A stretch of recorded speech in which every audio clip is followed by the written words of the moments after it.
오늘 함께 나눌 골로새서 2장 6절과 7절은 여러 번 말씀드린 것처럼 골로새서의 핵심 구절입니다.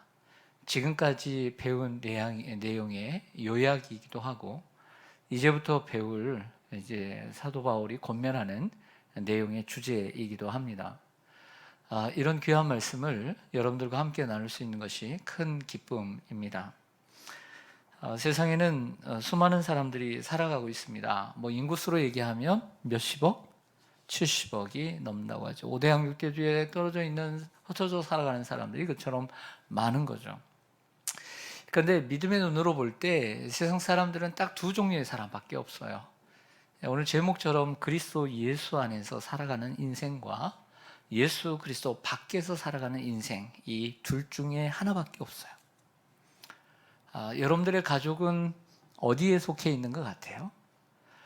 근데 이 예수 그리스도 예수 안에 있는 사람과 밖에 있는 사람의 그 기준과 차이점은 무엇일까요? 그것은 남녀의 성별도 아니고 아니면 학습의 높고 낮음의 안도 아닙니다. 저 사람 많이 가졌구나, 적게 가졌구나, 소유도 아닙니다. 그 어떤 것도, 외모도 아닙니다. 그것은 예수 그리스도를 주로 받았느냐, 받지 않았느냐라고 오늘 사도 바울이 말하는 본문으로 시작을 합니다. 감사하게도 여기에 모인 분들은, 저와 여러분은 하나님의 특별한 은혜와 사랑을 입고 선택을 받아 그 하나님의 예수 그리스도를 주로 받아 정말 하나님의 자녀가 된 사람들인 줄 믿습니다. 혹시 그렇지 않은 분이 있다면 예수 그리스도를 주로 받아 살아가시기를 바랍니다. 그렇다면 여러분,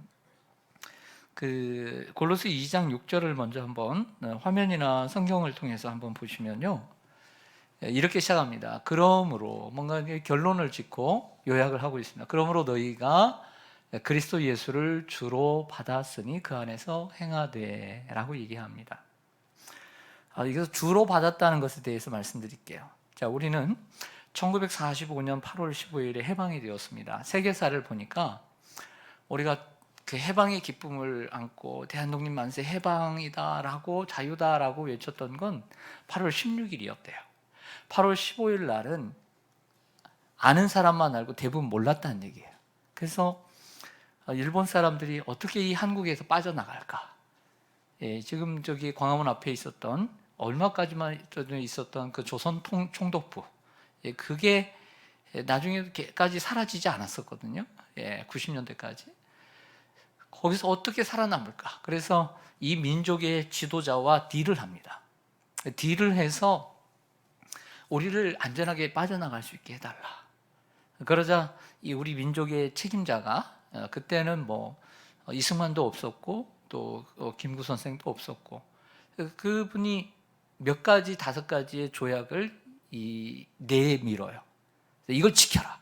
그러면 안전하게 빠져나가게. 그래서 이제 그들이 빠져나가게 되는데, 우리가 해방의 기쁨도 중요하지만요, 우리나라가 공산주의가 되지 아니하고 민주주의 국가가 된 것은 이승만이 들어오면서 1948년 8월 15일에 민주주의 위에 나라를, 대한민국을 세우는 건국의 시작을 알립니다. 이게 건국절이에요. 그래서 광복절도 중요하지만 더욱 중요한 것은 건국절이에요.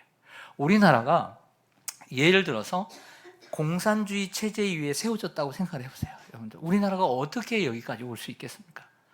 자유민주주의 토대 위에서 세워지고, 그리고 미국이 자유민주주의 국가의 토대 위에 세워졌기 때문에 미국이 된 거고, 미국을 따라서 우리도 그 길로 간 거예요. 이승만 박사가 생각을 해왔던 그 길로 갔던 것이죠. 영국의 엘리자베스 2세가 죽었습니다.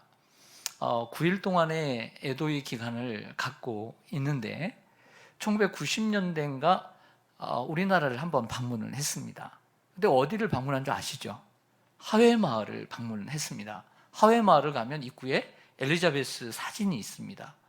그래서 80세 생일을 거기서 거하게 차려 주었어요. 정말 최고의, 옛날 우리 조선시대에 그 왕후의 생일을 차려주는 그 폼으로 반찬을 준비해서 세워졌더니 너무 감명을 깊게 받았다는 거예요. 나중에 노무현 대통령이 영국을 방문하게 되었을 때 정말 멋지게 대접을 받았다는 거예요. 그러니까 사람이라는 게 그러잖아요. 내가 저 사람에게 이것 대접받았으면 나도 그 사람에게 좀 더 다음에 더 좋은 것 대접해주고 싶은 그런 후일담이 있는데요. 엘리자베스 여왕이 나이도 많고 1년에 한 2번 정도만 외국을 방문한다고 합니다. 근데 외국을 방문할 때 아무런 나라를 그냥 그 나라 한번 가보자 한 게 아니라 영국이라고 하는 자유민주주의 국가 위에 세워진 것처럼 바른 사상과 바른 민주주의 국가로 세워지는 나라를 방문하는 거예요. 그래서 우리나라를 방문했다는 것은 그냥 의미적인 것이 아니라 우리 민족이 이처럼 바르게 세워지고 있구나라고 인정을 받았다는 것이죠. 자유민주주의 체제 안에 살고 있는 우리에게 사실은 주라는 호칭은 별 의미가 없습니다. 왜? 우리 국민들이 대통령을 그렇게 시시하게 여기는 것과 같은 것이죠. 그러나 공산주의 체제 안에 있는 북한은 다릅니다. 북한 국민들에게 김정은은 절대 권력을 가지고 있는 주이기 때문이죠. 자, 2000년 전에 1세기 당시에 이 천하를 호령하는 로마 황제는 그가 다스리는 모든 국민들에게 큐리오스, 헬라어로 큐리오스, 영어로는 로드, 주라고 하는 칭호를 받을 뿐만 아니라 그가 모든 절대 권력과 주권을 가지고 있다라고 믿고 주라고 불렀습니다. 모든 사람은 로마의 황제의 법과 명령과 말에 복종해야 했습니다. 그 로마 황제만을 주라고 불렀던 것이죠. 골로새 교회 성도들도 마찬가지입니다. 그런데 로마 황제를 주라고 불렀던 이들이 예수 그리스도를 믿고 예수 그리스도를 주로 받게 되었다라고 하는 거예요. 이 말은 그들의 삶이 주인 되시는 그리스도 예수의 법과 명령과 말씀에 순종하는 삶이 되었다는 뜻입니다. 더 나아가 이 땅에서는 로마의 법을 따르며 살지만 동시에 그리스도의 법과 명령에 순종하며 살아야 하는 새로운 세상을 살게 되었다는 뜻입니다. 여러분, 우리는 이 땅에 발붙여 대한민국이라는 나라에 살고 있지만 우리는 동시에 하나님 나라의 시민이요, 예수 세계 속에 들어와 살아가고 있는 예수 시민인 줄로 믿습니다. 여러분 그런 마음으로 살아가십니까? 그렇죠. 우리가 이 땅에 대한민국의 국민으로서만 살지 않아요. 우리는 하나님 나라의 자녀로서 곧 들어갈 하나님 나라를 바라면서 이 땅에 하나님 나라의 시민으로서 예수의 세계 속에 우리는 살고 있다는 이 두 트랩이지만 우리는 이 생각 가운데 살아가는 사람이 그리스도인 거예요. 고린도후서 5장 17절에 우리가 잘 아는 말씀이 있습니다. 같이 한번 읽죠. 시작. 그런즉 누구든지 그리스도 안에 있으면 새로운 피조물이라. 이전 것은 지나갔으니 보라 새 것이 되었도다. 아멘. 우리가 그리스도 안에 있으면 새로운 피조물이 되고 또 이전 것은 지나갔으니 보라 새 것이 되었다라고 말을 하고 있습니다. 그렇다면 우리가 예수 그리스도를 주로 받았다는 뜻은 무엇일까요? 여기서 먼저 받았다라고 하는 단어입니다. 예수를 주라 시인하라는 곳도 있지만 오늘은 독특하게 예수 그리스도를 주로 받았으니 라고 했어요. 받았다. receive죠. receive. 배구에서 공을 만약에 저쪽에서 서브를 먹이면 receive, 받는 것처럼, 공이 날아오면 받는 것처럼 우리에게 찾아오신, 어느 날 나에게 찾아오신 예수 그리스도를 마음에 고이 받는 것, 영접하는 것, 이것이 주를 받는 것입니다. 그래서 요한복음 1장 12절에 요한은 이렇게 표현을 합니다. 시작. 영접하는 자 곧 그 이름을 믿는 자들에게는 하나님의 자녀가 되는 권세를 주셨으니. 받았다는 것은 영접하는 것인데 그것을 더욱더 확장해 가면 그 예수의 이름을 뭐 하는 것이다? 믿는 거예요. 결과적으로 영접하고 받았다는 말은 내가 예수 믿는 사람이 됐다. 할렐루야. 그러면 예수 그리스도를 믿음으로써 뭐가 되었어요? 하나님의 자녀가 되었단 말이에요. 근데 결국 하나님을 믿고 예수 그리스도를 믿고 하나님의 자녀가 되었다는 말은 더 확장해 가면 더 쉽게 얘기해서 뭘 받았다? 구원을 받았다는 말이죠. 그래서 로마서 10장 9절 말씀을 보면 내가 만일 내 입으로 예수를 무엇으로 시인하며? 주로 시인하며, 주로 받고 또 하나님께서 그를 죽은 자 가운데서 살리신 것을 너의 마음속에 뭐하면? 믿으면 구원을 얻는 거예요. 결과적으로 우리가 주님을 받고 주님을 시인하고 영접하고 그리고 예수 그리스도를 믿고 또 하나님의 자녀가 됐다는 것은 하나님의 무엇을 받았다는 말이에요? 구원을 받았다는 거예요. 구원을. 성경은 이처럼 비슷한 단어들을 통해서 우리의 구원이 무엇인가를 다양하고 확실하게 보여주고 있는 것입니다. 그런데요, 예수는 줍니다. 베드로가 주는 그리스도시요 살아계신 하나님의 아들이십니다. 그리고 도마가, 의심 많았던 도마가 나의 주시면 나의 하나님이다, 이렇게 고백할 수 있는 거요, 인간의 혈육으로 되는 게 아니에요. 베드로에게 얘기하잖아요. 요한복음 16장에 이는 내 혈육으로 된 것이 아니다, 사람 힘으로 된 것이 아니라 하나님께서 감동하셔서 너에게 이런 은혜를 주신 것이다. 그래서 고린도전서 12장 3절에 뭐라고 얘기했냐면 바울이 성령으로 하지 않고는 예수를 주라 할 수 없느니라. 그러므로 저와 여러분이 만약에 예수를 주라고 고백했다면 성령님이 여러분들의 마음속에 오셔서 감동 역사해 주신 줄로 믿습니다. 그래서 우리가 기도할 때도 우리 주님 이렇게 고백할 수 있는 것은요, 신앙이 없는 사람들은 못해요. 주님이라는 것은 주님이 내 인생의, 예수님이 내 인생의 주인이라는 말이거든요. 주님. 네. 자, 세이비어, 구주라고 하는 말은 나의 구주입니다 라는 말은 내가 나를 죄에서 구원해 주신 분입니다 라는 뜻이고요. 구주. 로드라는 말은 그 구원해 주신 주님이 내 인생의 주인이십니다 라고 얘기를 하는 거예요. 그래서 세이비어와 로드는 다른 의미인 것이죠. 주님은 나를 구원해 주실 뿐만 아니라 주님은 나의 로드, 내 인생의 주인이십니다. 여기까지 나야 진정한 그리스도인의 모습입니다. 우리가 찬송을 할 때도 마찬가지예요. 이러한 고백은 예수 안에 있는 사람만이 할 수 있는 고백입니다. 다시 한번 6절을 한번 보실까요? 6절의 하반절로 가보겠습니다. 그러므로 너희가 그리스도 예수를 주로 받았으니, 그 다음에 뭐라고 해요? 그 안에 행하되. 예수 그리스도를 주로 받고 하나님 자녀되고 하나님 아버지 감사합니다, 날 구원해 주셔서 감사합니다, 여기서 멈추지 말라고 얘기해요. 그 안에서 행하라고 얘기를 하고 있습니다. 이번 오늘 주보에 보신 분들은 아시겠지만 광고 아래에 그 금주 암송 구절이 있습니다. 금주 암송 구절에 우리가 이제 성경 일독 프로그램하고 오늘 이 2장 6절이 오늘 이번 주 암송 구절인데요. 너무 짧아가지고 NIV 성경에서 제가 영어를 그대로 거기다가 이제 영어도 같이 넣어놨어요. 거기 보면 그 안에서 행하되라고 하는 영어를 보면 어떻게 되냐면 live, 이런 단어를 써요. 살라는 얘기예요. 예수 그리스도를 주로 받았으면 그 안에서 살아가라, 이런 얘기예요. 예수 안에서 살아가라, 이런 말씀입니다. 예수님을 주인으로 영접하는 것만으로는 부족하고 예수님을 주인으로 모시고 살아가야 함을 의미합니다. 제가 두 가지 질문을 던질게요. 뭐 아멘이든 예든 아니든 아니오든 여러분들 크게 어떻게 해요? 크게 대답해 주시기 바랍니다. 첫 번째 질문입니다. 여러분은 예수님을 주인으로 영접하셨습니까? 두 번째 질문입니다. 여러분은 예수님을 주인으로 모시고 살고 계십니까? 와우, 설교할 필요가 없을 것 같은데요. 야, 비슷한 질문 같지만 엄청난 차이를 가지고 있는 질문인데 두 번째에도 예라고 대답하는 거 보니까 너무 감사합니다. 요즘 사람들의 관심사가 뭐라고 생각해요, 여러분? 사람들의 관심사, 가장 많은 관심사가 뭘까요? 돈입니다. 오늘날 세계는 돈을 중심으로 형성되어 있고요, 나라도 지역도, 그리고 돈을 중심으로 돌아가고 있어요.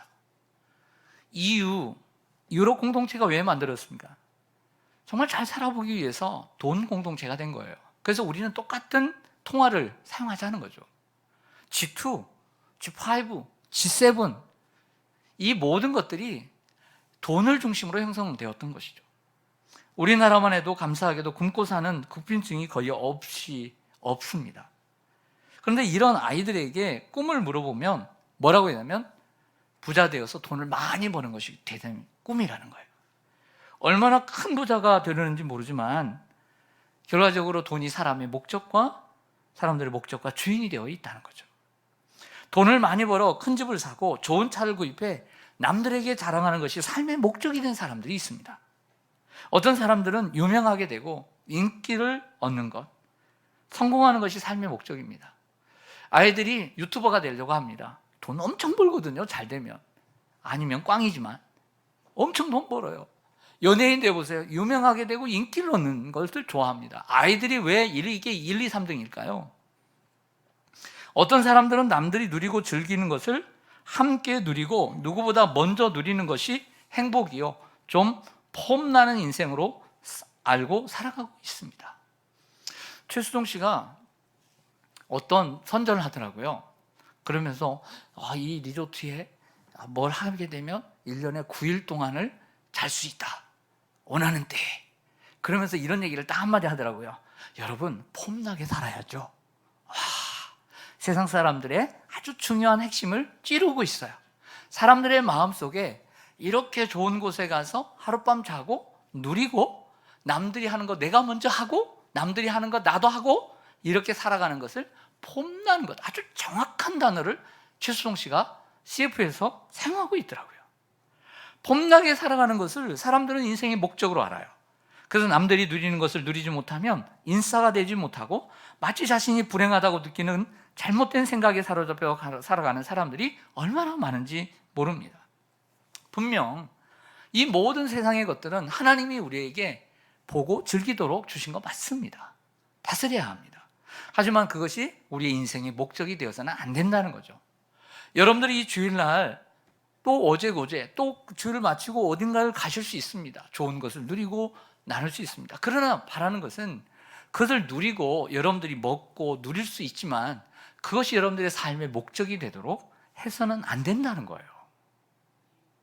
그건 하나님이 주신 축복의 내용들이죠. 그런데 그것이 목적이 되어버리면 나중에 주객이 전도가 되어서 정말 하나님보다는 세상의 것들로 만족하며 살게 되는 것입니다. 이처럼 돈과 명예와 성공과 즐거움을 인생의 주인으로 삼고 살아가는 사람들이 생각보다 많습니다. 하지만 그리스도 예수 안에 살아가는 사람들은 그것을 주인으로 삼지 말아야 합니다. 오직 예수 그리스도만을 주인으로 모시고 살아가야 합니다.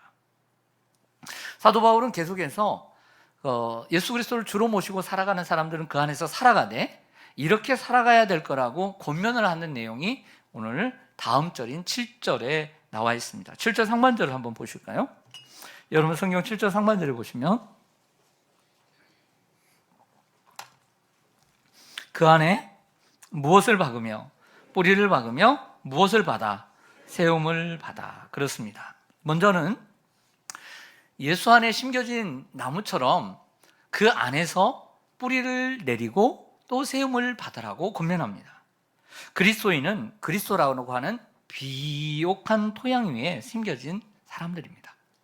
우린 예수님이라는 토양 위에 더더욱 견고하게 뿌리를 내리고 세움을 받아 살아가야만 합니다. 내가 예수를 믿어 예수님이라고 하는 땅에 내가 심겨진 것으로 끝난 게 아니라 뿌리를 내리고 세움을 받아 더욱더 견고하게 살아가야 되는 우리의 미래가 있습니다. 마치 자리를 옮겨 심겨진 나무가 뿌리를 내려 그 땅에 영양분을 받아 성장해 가야 하듯 그리스도인들도 예수 안에서 뿌리를 견고히 내리고 성장해 가야 함을 가리킵니다. 그러나 심겨진 나무도 모든 나무가 그렇듯이 흔들림 없이 자라는 나무는 없어요. 바람에 휘날리고 그 뜨거운 햇빛에 고통하고 흔들림 없이 성장하지 않는 나무는 없습니다. 그처럼 우리의 성장을 방해하는 것들이 있습니다. 여러분들 신앙생활한 지 몇 년 되셨어요? 그리고 잘 해오셨어요? 지금까지 우리가 살아남은 게 너무 감사한 거죠. 또 잘 살아남은 게 너무 감사한 거죠. 그리고 더 잘 살아가야 합니다. 그러나 우리의 신앙생활이 흔들림 없이 여기에서 왔을까요? 그렇지 않아요.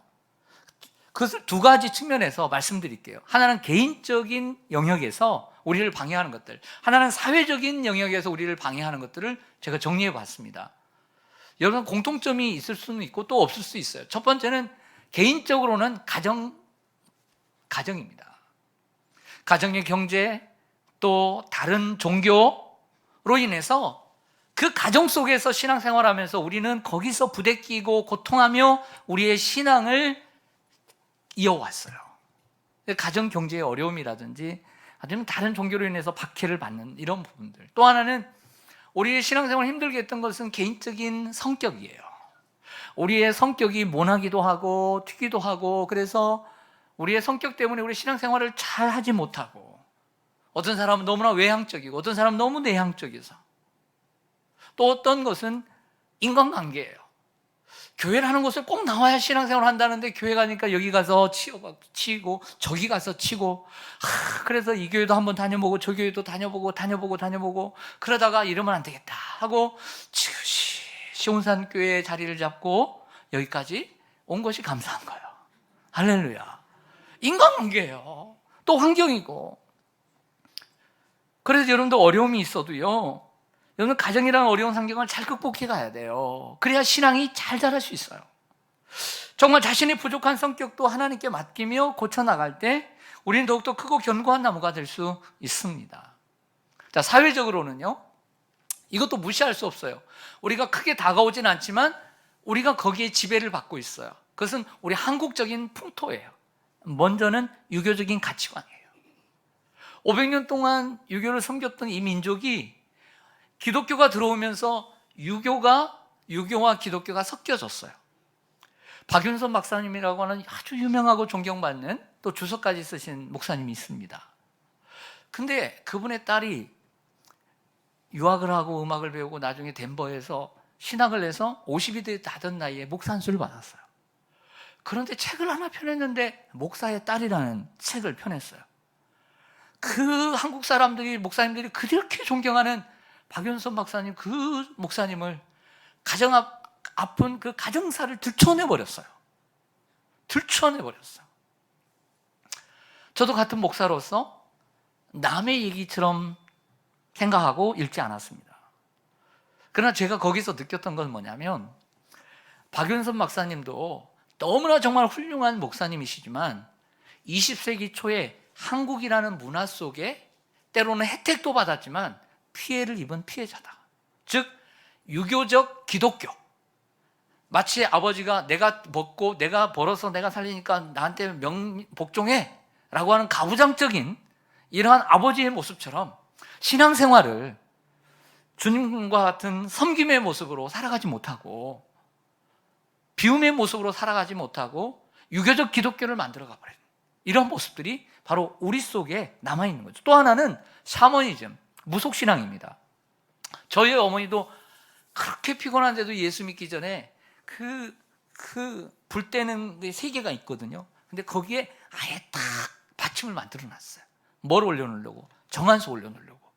그래서 서울에 간 형을 위해서 비나이다 누구에게 비나이다, 그렇게 기도를 열심히 하시더라고요. 여보로 어머니들도 그래요. 이게 무속신앙이거든요. 나무에다가 빌고 성황당에 가서 빌고 어디에다 큰 나무 비는 거예요. 불면 복 준다는 이러한 많은 무속신앙, 샤머니즘이 기독교와 함께 되면서 교회를 다니면 여기서도 복 주나 보다. 그래서 복의 종교로 만들어버린 게 샤머니즘의 역할인 것이죠. 이게 우리 한국 교회도 많이 찌들었고, 저희도 아무도 모를 때는 그런 잘 되고자 하는, 복 받고자 하는, 평안하고자 하는 그런 마음에서 교회를 나오는 것이 사실이에요. 세 번째는 돈에 대한 애착입니다. 우리가 얼마나 찌질이도 가난했습니까? 정말 가난했죠. 그러다 보니까 부모들은 자녀들에게 좀 더 나처럼 고생하지 않고 많이 배울게 하고, 좀 더 배고프지 않고 마음껏 쓸 수 있는 그런 삶을 살게 해달라고 자기 열심히 노력해서 자녀를 그렇게 키웠더니 자녀가 망쳐버리죠. 또 왜? 고생하고 안 자라니까. 근데 여러분, 이러한 어떤 돈에 대한 애착이 교회를 다니면 복을 받고 부자가 된다는 생각하에 다니는 사람들이 많이 있게 되었습니다. 이러한 것들이 결국 우리가 바른 신앙의 뿌리를 내리고 세움을 받는데 방해 요소가 될 수 있다는 거예요. 성도 여러분, 예수 그리스도라는 비옥한 땅에 심겨진 우리는 최상품 나무입니다. 이사야 5장에 보면 하나님께서 이사야를 통해서 이렇게 말씀하시잖아요. 내가 이 아름다운 비옥한 가나안 땅에 너희를 저 애굽에서 건져내어서 이 비옥한 땅에 내가 너희를 심겨둔 최상품 포도나무가 아니었더냐. 그랬는데 너희들이 어찌하여 이렇게 엉망이 돼버렸느냐, 이런 얘기를 하거든요. 우리도 여러분들 죄악 세상에서, 마귀의 세상에서 건짐을 받아 예수의 세계 속에 살게 된, 비옥한 땅에 살게 된 최상품 나무인 줄로 믿습니다.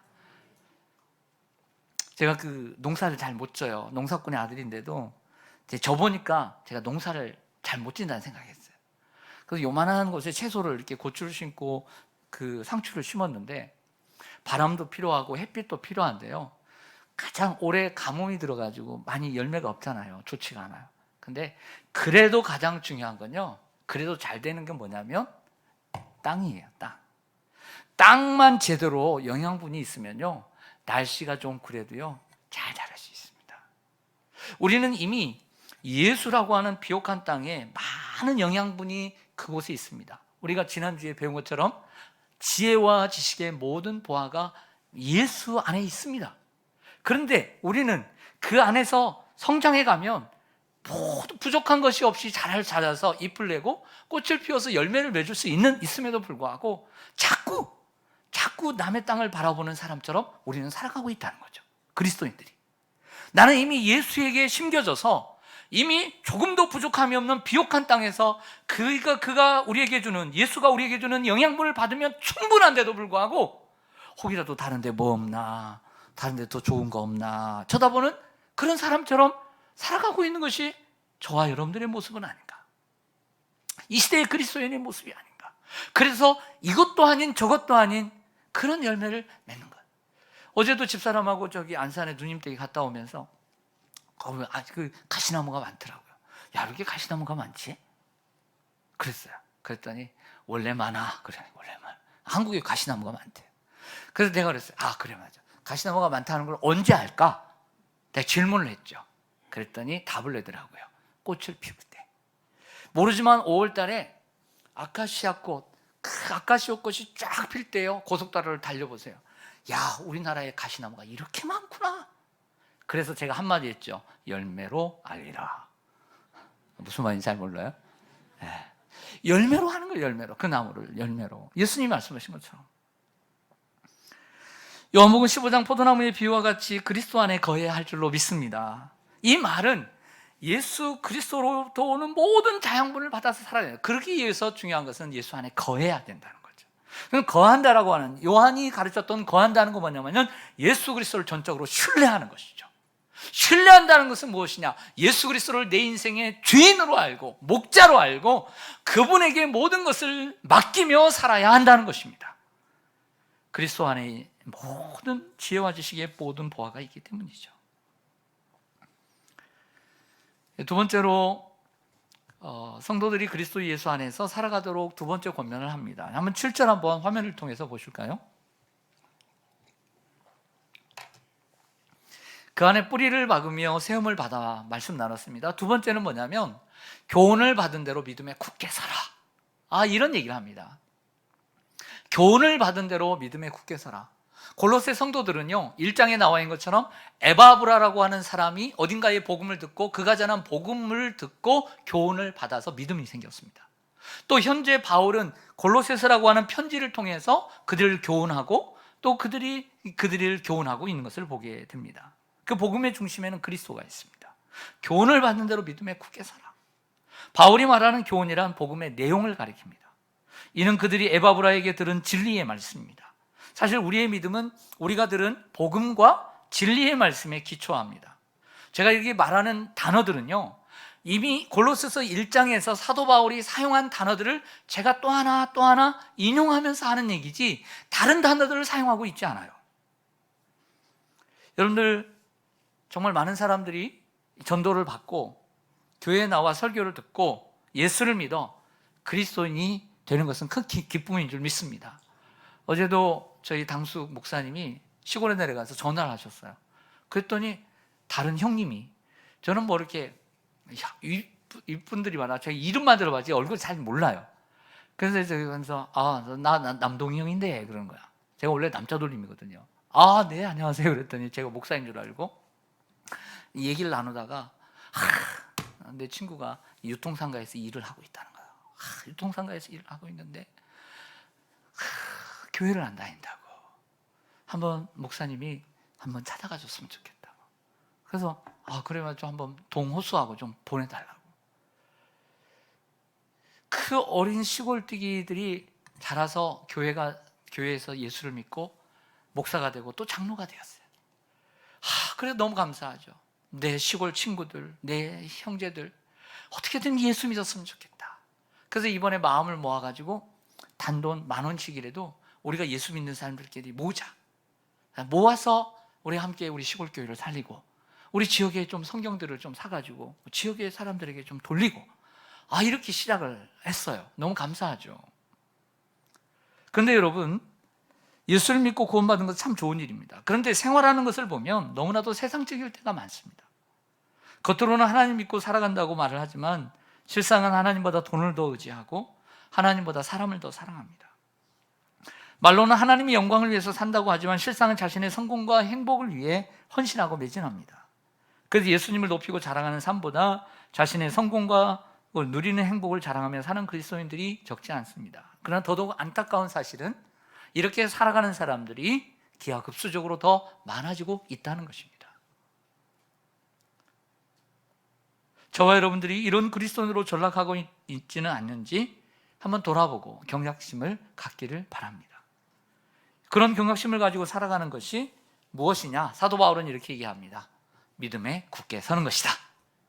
바른 믿음을 가지고 있었다면 변질되지 말고 변화하지 말고 바르게 굳게 그 믿음을 갖고 살아라. 세상과 동화되지 말고 거슬러 살아라. 하나님이 기뻐하시고 선하시고 온전하신 뜻이 무엇인지를 알고 살아라. 변하지 말라. 이게 믿음에 굳게 서는 것이죠. 사람들은 스스로 자신이 믿음 위에 굳게 서 있다고 생각합니다. 그런 사람들을 위해 바울은 고린도전서 10장 12절에 이렇게 권면합니다. 그런즉 선줄로 생각하는 자는 넘어질까 조심하라. 누구에게 얘기하고 있냐면 난 믿음이 약해요, 이런 사람에게 얘기하고 있지 않다는 거죠. 난 믿음이 강해, 난 넘어지지 않아, 이렇게 선줄로 생각하는 사람들에게 주고 있는 말이에요. 우리들에게 주고 있는 말이에요. 사도 바울은 오늘 본문에서 이렇게 말하는 것 같아요.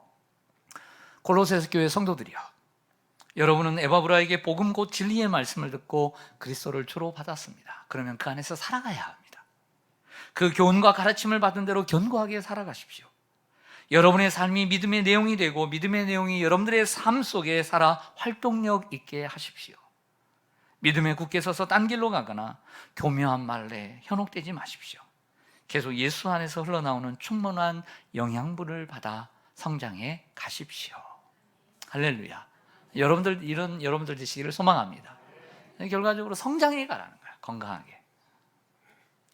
나무도 그러잖아요. 계속 성장해 가는 나무가 있고 아니면 병들기도 하고 잎이 마르기도 하고 찌그러가고 막 죽어가고 그런 나무도 있잖아요.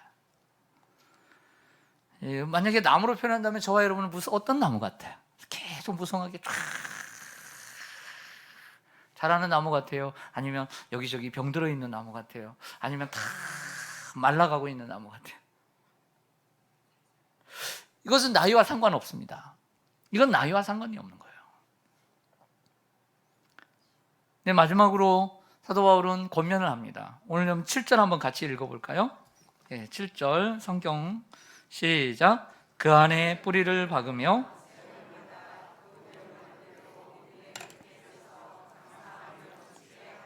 아멘.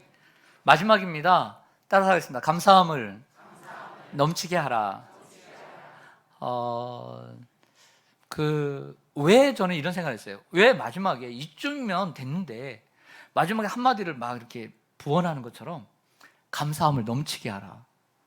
뚱딴지 같은 소리를 이렇게 뚝 던지고 있단 말이에요. 그거 왜 던졌을까라는 생각을 해봤어요. 중요하기 때문에 그런 거예요. 왜 중요하냐? 믿음을 굳게 세워가는데 감사가 중요하기 때문에 그런 거예요. 감사란 뭐예요?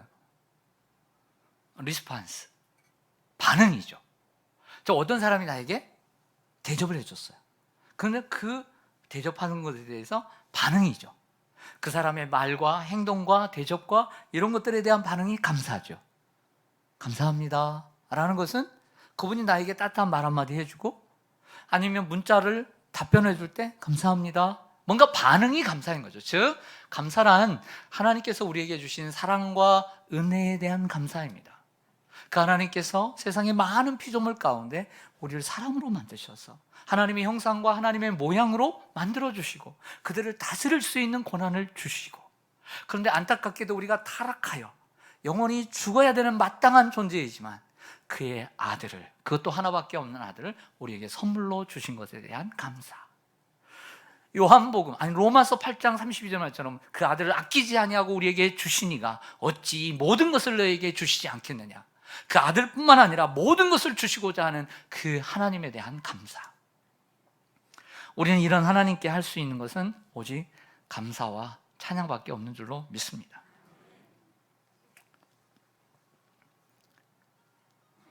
짧게 예를 들을 테니까요, 에덴 동산으로 가봅시다. 에덴 동산에 벌써 도착했어요. 에덴 동산에는 많은 짐승도 살았지만 하나님이 계시고 아담과 하와가 살고 있었어요. 이 셋이서 진짜 사이가 너무 좋았어요. 그런데 사단이 뱀으로 와서 얼마나 앞에서 얘기했던 교묘한 말로 화려하게 선악과를 먹으면 뭐라고 얘기하지? 아니야 선악과를 먹으면 죽지 않아. 그리고 먹으면 너도 하나님처럼 돼. 이 교묘한 말에 먹었어요. 근데 그 말을 딱 듣고 나니까 하나님과의 관계에 신뢰가 떨어져. 그리고 하나님과의 관계가 식어지면서 하나님과의 관계 속에서 넘쳤던 감사가 줄어들기 시작해. 그리고 그 줄어든 그 공간 안에 원망과 불평과 불신이 유입되기 시작합니다. 이것이 바로 믿음이 뚝뚝 떨어지는 소리인 거예요. 마찬가지로 1세기의 골로새 교회에도 거짓 복음을 가지고 들어온 아주 교묘한 이들이 있었습니다. 이들이 교묘한 말과 그리고 8절에 나오는 철학과 헛된 속임수로 넘어갈 수 있는 위험에 처해 있었죠. 이런 그들에게 감사는 그 무엇보다 필요한 처방전이었던 것이죠. 언젠가는 다가오게 되는 그들의 유혹 속에 그들이 빼앗기지 말아야 되는 소중한 처방전, 그것은 감사였던 것이죠. 사랑하는 시온산교회 성도 여러분, 에덴 동산의 사단이 그 1세기 당시에 골로새 교회에 침투하려고 했던 거짓 교사들이 오늘 살아가는 우리 시대에 없을까요? 저는 훨씬 많다고 생각합니다. 더욱 다양하고 버라이어티하게 다양한 방법으로 우리 안에 실제적으로 들어와 우리의 생각과 마음과 입술에서 감사를 빼앗아가려고 얼마나 우는 사자가 그 삼킬자를 찾듯이 찾고 있는지를 모릅니다. 그래서 그리스도 예수라는 비옥한 토양에서 맺을 수 있는 아름답고 선한 열매들을 맺지 못하게 하고, 가시나무와 같이 빼빼 마르고 결국에는 남에게 가시가 되어 남에게 해가 되는 나무로 전락시켜 결국에는 그들이 만들어 놓은 불에 던져 버리는 것이 사단의 최종 목적인 것입니다. 우리는 정신을 바짝 차려야 될 줄로 믿습니다. 넘쳐났던 감사함이 줄어들고 원망과 불평이 넘쳐나는 순간 여러분의 믿음이 타격을 받고 있지 않을까요? 그러므로 예수 그리스도를 주로 받았으니 우리는 그 안에서 살아가야 합니다. 그 안에 뿌리를 내리고 세움을 받고 저와 같은 목회자들을 통해, 우리 부교육자들을 통해 장로님과 성도님과 교사들과 구역장들의 도움과 인도자들의 세움을 받아야 돼요. 그리고 말씀을 배운 대로, 교훈을 받은 대로 믿음에 굳게 서서 흔들리지 말고 감사함이 넘치는 그리스도인이 되어서 살아가시기 바랍니다. 여러분 성경을 읽거나 혹은 눈이 좋은 분들은 저 현수막에 아래쪽에 오늘 배운 말씀이 있어요. 있죠? 네, 그 말씀을 우리 같이 읽고 마지막에 큰 소리로 아멘 하고 오늘 마치겠습니다. 시작. 그러므로 너희가 그리스도 예수를 주로 받았으니 그 안에서 행하되 그 안에 뿌리를 박으며 세움을 받아 교훈을 받은 대로 믿음에 굳게 서서 감사함을 넘치게 하라. 아멘. 아멘. 기도하겠습니다.